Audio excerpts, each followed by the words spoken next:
pense que ça sera là. Bonjour à tous, à ceux que je n'ai pas encore vus ici en physique et puis ceux qui sont en ligne. Donc merci pour l'invitation pour vous présenter ce qu'on fait à IMIN, notamment sur les jumeaux numériques et comment ils peuvent aider à comprendre comment fonctionnent et quels sont les facteurs qui peuvent influencer l'efficacité des solutions de biocontrôle et biostimulation. Alors, est-ce que je passe la slide? Il faut que je clique ici, j'imagine. Ok, là ça devrait être bon. Donc juste deux mots sur IMIN. Donc on est une jeune entreprise innovante, comment on doit dire, localisée à Toulouse. On est une spin-off de l'INRAE de Toulouse, localisée à TWB, Toulouse Wide Biotechnology, qui est un des démonstrateur de l'INRAE. Donc ce qu'on fait dans la société, c'est qu'on développe des modèles mathématiques ou des jumeaux numériques, ce qui est un peu la même chose, mais c'est le mot à la mode de dire jumeaux numériques. Donc je vais vous parler un peu de ces modèles qu'on déploie pour l'agronomie. Pourquoi déployer ces types de modèles? Parce qu'en agronomie, mais dans toute biotech, en fait, on travaille avec du vivant. Et le vivant, c'est excessivement complexe. Rien que sur cette belle photo avec la lavande, on a deux organismes qui interagissent. Chacun, ils expriment des milliers de gènes en même temps. Il y a des milliers de métabolites qui sont échangés, qui sont créés, convertis chaque seconde. Et on ne parle même pas du microbiote associé, où c'est des milliards et des milliards d'individus en fait, qui sont juste sur cette photo. Donc on travaille avec des choses qui sont excessivement complexes. Et cette complexité, eh ben, elle va influencer la robustesse des solutions de biocontrôle, et notamment quand on va passer en champ, où on va exploser cette complexité par rapport à ce qu'on peut avoir dans des environnements contrôlés. Est-ce que ça passe l'image? Non. Ah si, c'est bon. Donc cette complexité, elle vient d'où? Elle vient de la complexité du nombre d'individus, mais aussi de leur réseau moléculaire. L'interaction, en fait, souvent, par exemple, avec des pathogènes, va se faire au niveau moléculaire. Donc on va avoir tout un niveau de complexité qui s'enchaîne depuis le niveau moléculaire jusqu'au réseau d'interaction métabolique de ces réseaux complexes, au niveau cellulaire, au niveau des tissus ou des populations, et jusqu'à des populations dans un champ, dans un milieu ouvert. Donc il faut qu'on prenne en compte cette complexité et c'est elle qui opère quand on va tester des solutions. Donc en quoi la modélisation des organismes vivants peut aider? En fait, l'objectif, c'est d'aider à comprendre cette complexité, notamment comment on passe d'un niveau qui est la génétique, qui est le potentiel des organismes vivants qui vont jouer, jusqu'à leur phénotype ou leur trait d'intérêt, que ce soit côté plante, côté pathogène, côté solution de biocontrôle. Donc pour faire des modèles mathématiques, il y a l'image est un peu en dessous au niveau du texte, mais en gros, il y a deux méthodes globalement pour faire des modèles mathématiques. Il y a des approches qui vont être basées sur la data, type biostatistique, machine learning, qui se déploient beaucoup en ce moment. Et puis il y a des méthodes qui sont plus basées sur la connaissance. Donc chacune a des avantages et des inconvénients. Donc ça, c'est un peu une image un peu pour poser le contexte. Il y en a une qui est un peu plus rapide et puis qui va être basée sur de la corrélation, et une qui va être un peu plus lourde à mettre en place et basée sur la causalité. Donc on va être peut-être un peu plus robuste en termes de compréhension des mécanismes. Donc c'est une façon de poser le débat sur quelle technologie on doit déployer quand on utilise des modèles mathématiques. Les deux ont des avantages et des inconvénients. À IMIN, on fait pas mal d'hybridation et on a des stratégies d'hybridation entre ces deux technologies. Ça a été mentionné par François précédemment d'Arvalis, où il peut y avoir des modèles agronomiques qui vont aider à comprendre quelles peuvent être des variables d'intérêt, par exemple, dans des modèles statistiques. Donc, nous, on croit beaucoup à cette hybridation-là. Donc là, je vais vous parler aujourd'hui plus ce qu'on fait au niveau causalité, pour vous montrer ce qui est un peu la spécificité d'IMIN en termes de modélisation qu'on peut aller de ce côté-là. Donc l'objectif pour nous, et le cœur du travail de la société, c'est de mettre en place, de comprendre quels sont les réseaux moléculaires complexes qui vont faire ce lien entre la génétique et le phénotype. Pourquoi comprendre ces réseaux moléculaires? Parce que c'est eux qui vont être à l'action pour faire les traits d'intérêt. Et donc, on va les convertir en modèles mathématiques, faire des jumeaux numériques, comme on dit, avec ça, ce qui va nous permettre de comprendre quels sont les mécanismes causaux dans des phénomènes. Si on comprend, c'est plus facile de faire de l'ingénierie. On sait quelles sont les variables sur lesquelles on peut jouer pour adapter nos solutions. Et puis, si on fait des combinatoires intéressantes, on peut faire de l'innovation. Ça, c'est pour vous illustrer un modèle, un réseau métabolique à l'échelle du génome d'une bactérie qui vit sur quasi toutes les plantes, donc qui est ubiquitaire, qui est Methylobacterium extorquens. Donc je l'ai reconstruit pendant ma thèse. On se posait des questions: quel est le réseau métabolique de cette bactérie, notamment sa capacité à consommer du méthanol. J'ai pu élucider les voies métaboliques qui étaient impliquées. Du coup, on a pu comprendre pourquoi elle peut coloniser les plantes, parce qu'il y a du méthanol qui est produit tous les matins quand les stomates s'ouvrent au niveau des plantes. Donc cette bactérie, ça lui permet de coloniser. Donc on peut comprendre grâce à son métabolisme ses capacités de colonisation. Et en plus, elle produit des hormones de plantes, notamment de l'auxine. Et donc on comprend pourquoi on les met sur une plante axénique, pourquoi on va booster la croissance des plantes. Donc en fait, on peut voir que par la compréhension de ces liens de causalité au niveau de son réseau, on comprend comment elle colonise et comment elle produit des molécules d'intérêt dans son environnement et comment ça interagit avec la plante. Donc c'est ce qu'on peut aller appréhender en termes de mécanismes grâce à ce type de modèle. Donc, pour un des facteurs qui influence la robustesse des solutions de biocontrôle, c'est la complexité de ces organismes vivants. Donc, pour vous donner un ordre d'idée en termes de complexité, travailler quand on a une molécule chimique, un fongicide, c'est une molécule qu'on va... Bon, des fois, il peut y avoir un peu de formulation, etc. Mais globalement, c'est une molécule active. Degré de liberté, du coup, il n'y en a pas, il n'y en a qu'une. Quand on travaille avec un organisme vivant, il peut produire des molécules, mais il peut ne pas les produire aussi. Il peut en produire beaucoup. Donc, typiquement, le réseau que je vous ai montré, c'est 983 molécules qu'il peut générer, qu'il ne produit pas forcément. Il y a plus de 102 degrés de liberté. Alors, ça parlera un peu aux mathématiciens. Donc, c'est le nombre de potentialités que peut faire cet organisme quand il est posé dans des environnements différents. Donc, ça fait une combinatoire de 2 exposants 102. Donc, en gros, c'est plus que le nombre d'atomes dans l'univers. Donc, en gros, c'est très compliqué de pouvoir... On ne peut même pas prédire toutes les potentialités que peut faire cet organisme. Donc, c'est aussi un challenge. Voilà, donc travailler avec un organisme vivant, c'est beaucoup plus complexe qu'avec une molécule. Et donc, ça explique des comportements différents qu'on peut ne pas forcément comprendre.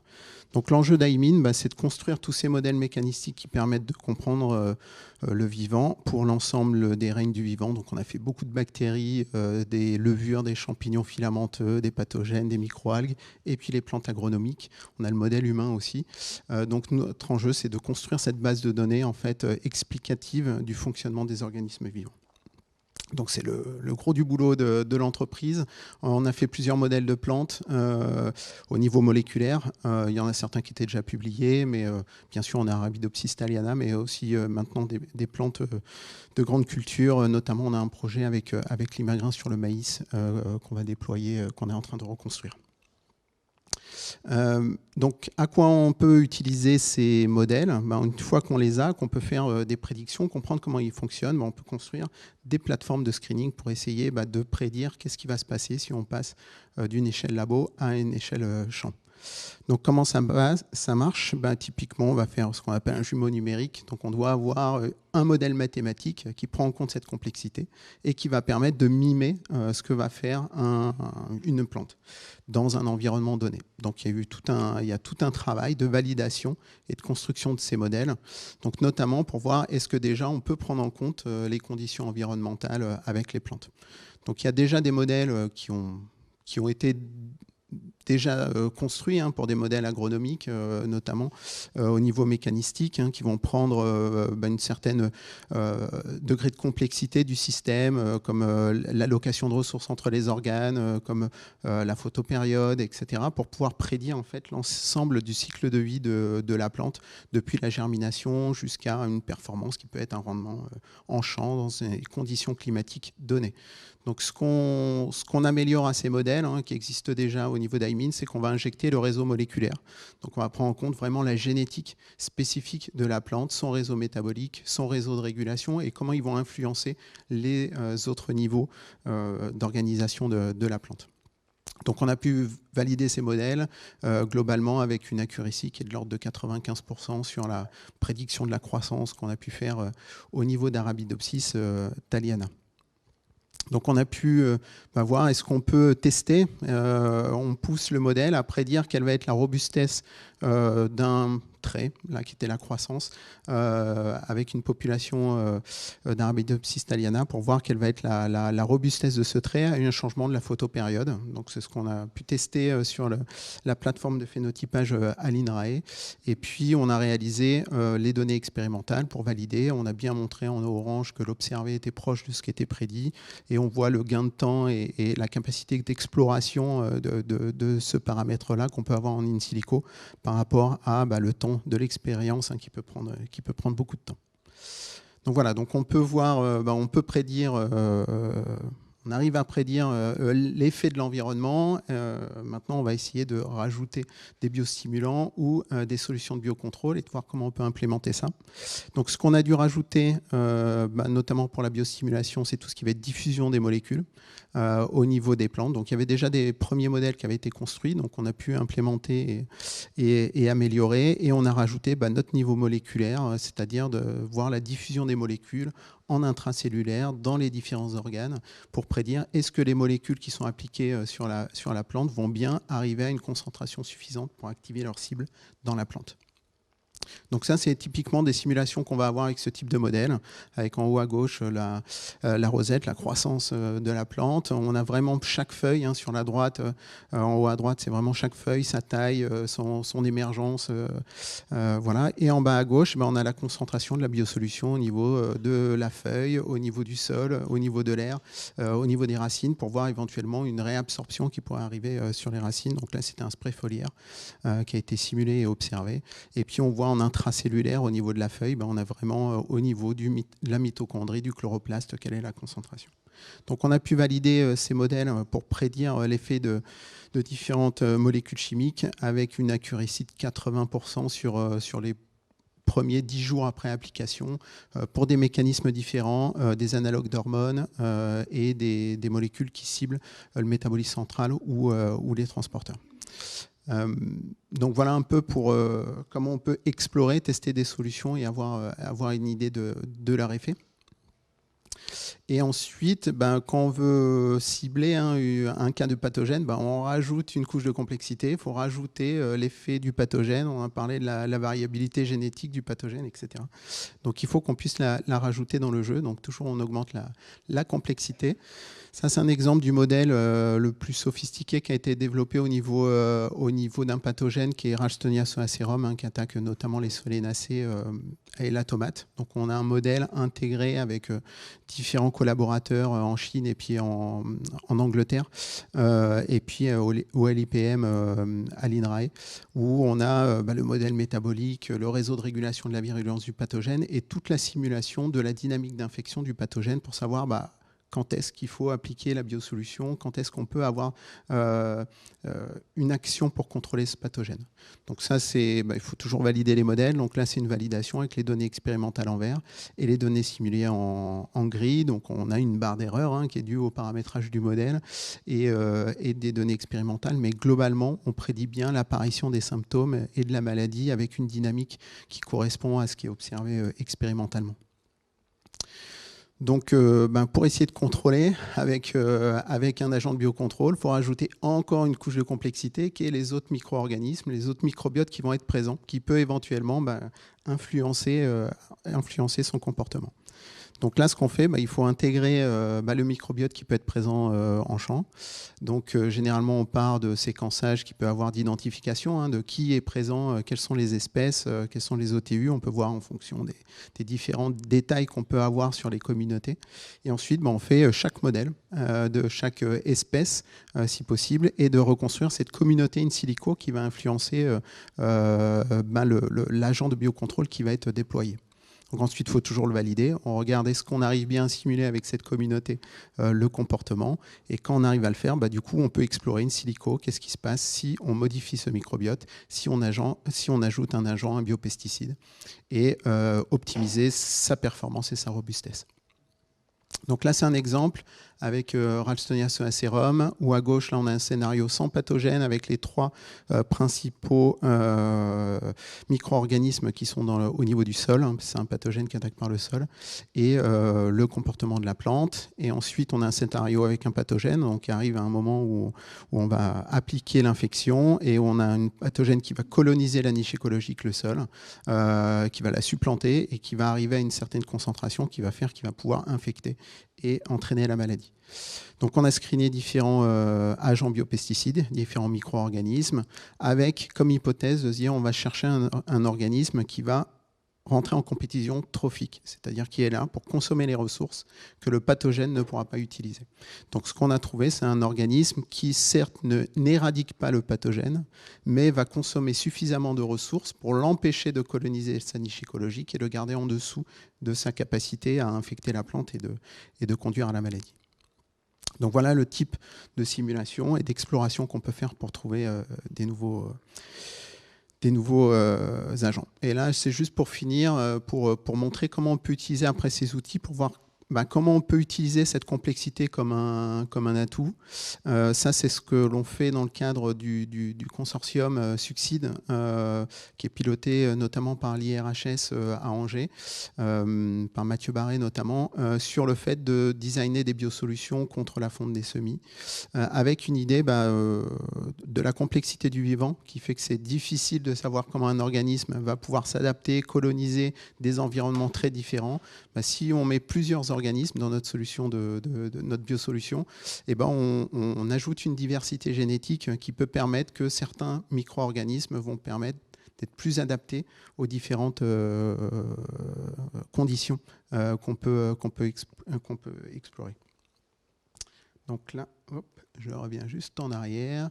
Donc là, c'est les simulations que vous avez ici, qui sont faites par l'étudiante en thèse, Amélie Cadéo, qu'on a dans l'équipe en collaboration avec l'IRHS, et où on a simulé d'utiliser une communauté microbienne, une communauté synthétique de 10 micro-organismes isolés par l'IRHS pour aller contrôler un pathogène là, qui est Xanthomonas, où on a les simulations à gauche de la colonisation par les espèces de la graine en fonction des exudats, des métabolites, des 87 métabolites qui ont été mesurés comme étant présents au niveau des exudats. Et du coup, on a une dynamique de différents métabolites qui sont produits. Et puis après, on rajoute le pathogène et on regarde est-ce que cette communauté est capable de contrôler le pathogène. Donc la communauté, elle baisse en capacité, en biomasse totale parce que le pathogène arrive et il prend des ressources, mais on a quand même une réduction de la croissance du pathogène par rapport à s'il était seul quand on rajoute ces communautés synthétiques. Donc voilà un peu pour l'idée d'aller chercher justement, de faire de cette complexité une force pour aller trouver des solutions. Donc voilà ce que je voulais vous présenter en termes d'outils qu'on développe au niveau de l'entreprise, qui visent à faire en sorte d'une difficulté dans le développement de ces solutions qui sont la complexité de ce à quoi on doit se confronter, et essayer d'en faire un atout pour trouver des solutions. Merci. Merci beaucoup. Je ne sais pas s'il y a des questions en ligne ou dans la salle.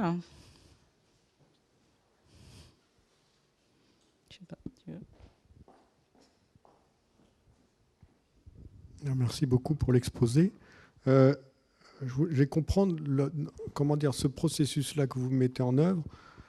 Dans quelle phase il intervient exactement dans un développement? Voilà. Parce que comme vous n'avez pas du tout parlé d'échelle, voilà. Donc vous avez parlé de complexité. Moi, honnêtement, ça m'a troublé. C'est-à-dire, j'ai un peu de mal avec les discours qui nous disent que c'est très complexe. Parce qu'en réalité, les principes de l'agronomie, justement, c'est de voir les phénomènes émerger. Donc voilà, du coup, je manque de la vision pour comprendre ce que vous avez dit sur la complexité. Ouais. Sur l'aspect temporel, c'est ça? À quel moment on peut le déployer?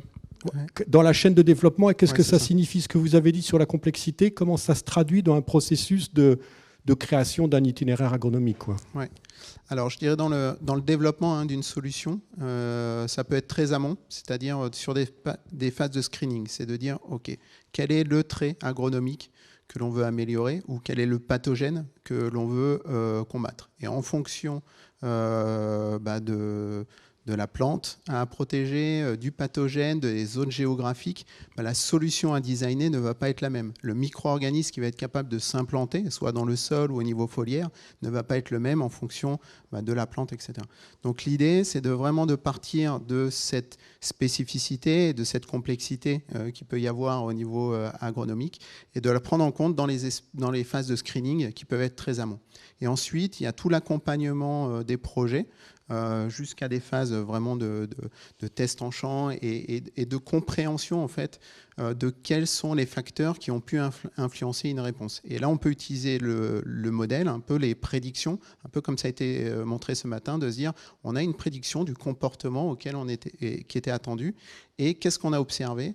Donc, s'il y a un biais, s'il y a une différence, on peut utiliser le modèle pour voir quelle peut être l'hypothèse explicative dans tous ces possibles qui peuvent venir de la génétique de la plante, de l'environnement, du microbiote local, des propriétés du sol, laquelle peut expliquer au niveau mécanistique la déviation observée. Et là, dans ce cas-là, si on arrive à l'identifier, après, ça peut aider à conduire des manips pour valider ces hypothèses. Et une fois qu'on les a validées, du coup, on peut dire qu'est-ce qu'on peut changer dans la pratique agricole, dans les intrants, ou revoir la biosolution qu'on est en train de développer, de dire comment on peut la complémenter pour, quand il peut y avoir un biais, une déviation, une perte de robustesse de son effet, est-ce qu'on peut la complémenter par un apport pour garder de la performance. Voilà. Très bien, mais merci beaucoup. S'il n'y a pas d'autres questions, on va encore merci. On va passer à François Brun. Tu en as une dans le chat, non? Bon, on peut en prendre une dans le chat.